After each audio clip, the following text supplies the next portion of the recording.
Up first this evening, about a year after receiving a contract to buy 200 used cars for the police, Obrien's International Car Sales has still not delivered all the vehicles. Parliament's Public Administration Appropriations Committee, PAAC, was told this morning that the company has refused to outline how it spent the money already paid by the ministry and has also refused to exit the contract. Officials from the ministry also came under pressure from committee members for paying more for the vehicles than was stated in the initial contract.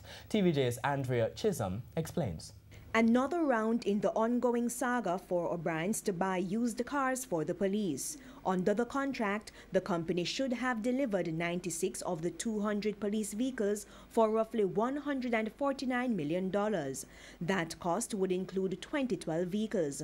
But when the ministry was told it would get later models 2013, 14 and 15, they had to pay almost $42 million more, bringing the value of the 96 vehicles to roughly $191 million. When these vehicles were contracted, it was on the basis that they were going to be much cheaper. So to tell me that you're creeping up to market rate, that may be market rate for new vehicles out of the deal, I'm just saying this is not what we wanted or asked for, and we must hold the dealers and the officials that put it in place to account.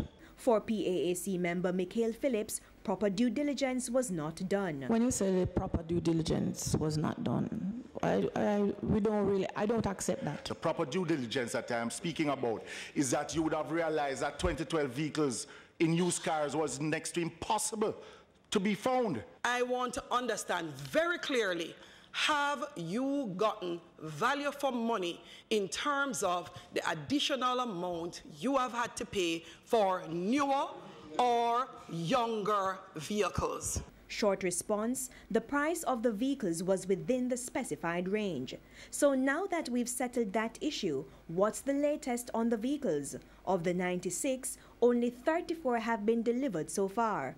So the ministry made a second call on the $42 million performance bond. We made a final demand to the company to deposit the funds in an M&S account within 7 days. That's the same 42 million. Yes, and this expires on Friday the 19th.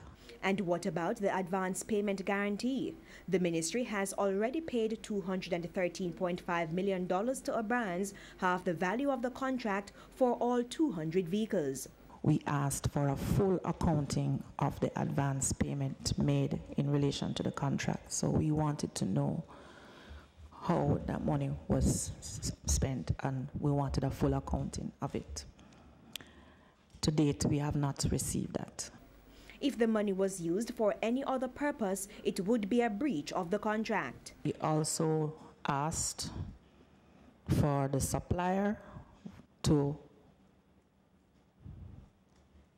voluntarily exit the contract. And you agreed? No. At present, there is a dispute then as to the actual amount to be paid back to the ministry. The ministry believes it's owed roughly $22.8 million when the cost of the 96 vehicles is subtracted from the advance payment. That matter has been referred to the Solicitor General and the contract has been terminated in part. That was no comfort to opposition PAAC members who again took aim at the government's used car policy for the police. This corrupt used car policy is what put you in that problem. I'm sorry for you. Andrea Chisholm, TVJ News.